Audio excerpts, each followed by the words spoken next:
মহান মুক্তিযুদ্ধের স্মৃতিচিহ্নগুলো কি এভাবেই মুছে দেওয়া হবে? সরকারের আদেশে হোক বা মব সৃষ্টি করা মানুষদের মাধ্যমে দেশে গুড়িয়ে দেওয়া হচ্ছে একের পর এক মুক্তিযুদ্ধের স্মৃতিস্তম্ভ।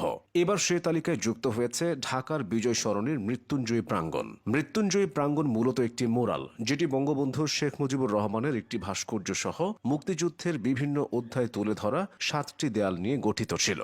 2023 সালের 10 নভেম্বর এই প্রাঙ্গণ উদ্বোধন করেছিলেন তৎকালীন প্রধানমন্ত্রী শেখ হাসিনা। তবে 2024 সালের 5 আগস্ট আওয়ামী লীগ সরকারের পতনের দিন সেখানকার বঙ্গবন্ধুর ভাস্কর্যটি ভেঙে ফেলা হয়। এরপর থেকে ওই স্থানটি একরকম পরিত্যক্ত অবস্থায় ছিল। এখন সিটি কর্পোরেশনের আদেশে বাকি অংশ পুরোপুরি ভেঙে ফেলা হয়েছে। জায়গাটিকে উন্মুক্ত স্থান করা হবে বলে জানিয়েছে সিটি কর্পোরেশন। তবে এরই মধ্যে সেখানে জুলাই অভ্যুত্থানের স্মরণে গণমিনার নির্মাণ করার ঘোষণাও দেওয়া হয়েছে। ঘটনাটি সামাজিক যোগাযোগ মাধ্যমে ব্যাপক বিতর্ক ও সমালোচনার জন্ম দিয়েছে। কেউ কেউ বলেছেন এটা ইতিহাস মুছে ফেলার প্রয়াস। তবে শুধু এটাই নয়, 2024 সালের আগস্ট থেকে এ পর্যন্ত ধ্বংস করা হয়েছে মুক্তিযুদ্ধের অসংখ্য স্মৃতিচিহ্ন।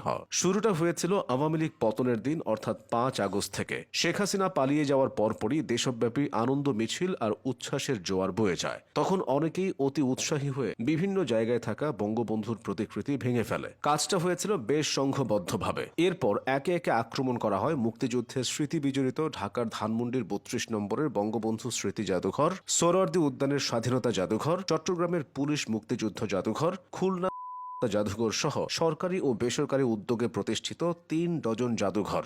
এছাড়া দেশের 64 জেলা ও উপজেলায় নির্মিত মুক্তিযুদ্ধ কমপ্লেক্স সহ অন্তত 1,500 স্থাপনা ধ্বংস বা ভাঙচুরের মাধ্যমে ক্ষতিগ্রস্ত করা হয়। এসব ভাস্কর্য ও মুরালের বেশিরভাগই ছিল বঙ্গবন্ধু শেখ মুজিবুর রহমান স্বাধীনতা সংগ্রাম ও মুক্তিযুদ্ধ কেন্দ্রিক। ধ্বংসযজ্ঞ থেকে বাদ যায়নি বিভিন্ন জেলায় বীরশ্রেষ্ঠদের স্মরণে নির্মিত জাদুঘর ও স্মৃতিস্তম্ভ।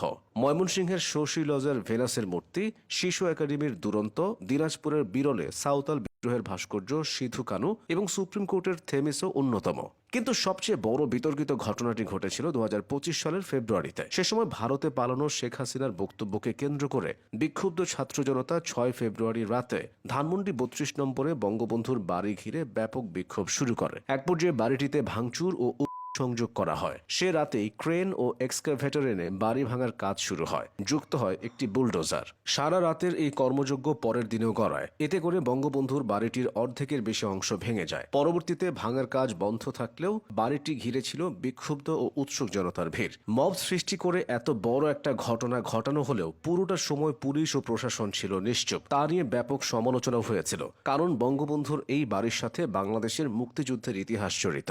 একই রকম ঘটনা ঘটেছে সোহরাওয়ার্দী উদ্যানের স্বাধীনতা জাদুঘরে। 1971 সালের 7 মার্চের ভাষণ ও পাকিস্তানি বাহিনীর আত্মসমর্পণের ঐতিহাসিক এই উদ্যানে স্বাধীনতা জাদুঘর উদ্বোধন করা হয়েছিল 2015 সালের 25 মার্চ। এটি দেশের একমাত্র ও প্রথম ভূগর্ভস্থ জাদুঘর, যা রীতিমতো ধ্বংসস্তূপে পরিণত করা হয়। এই জাদুঘরের লম্বা পরিসরের ফ্লোরে 144টি কাচের প্যানেলে 300টির বেশি আলোকচিত্র ছিল। এছাড়া ছিল মুক্তিযুদ্ধের বিভিন্ন পোস্টার এবং দেশে বিদেশে প্রকাশিত মুক্তিযুদ্ধের সংবাদের কাটিং।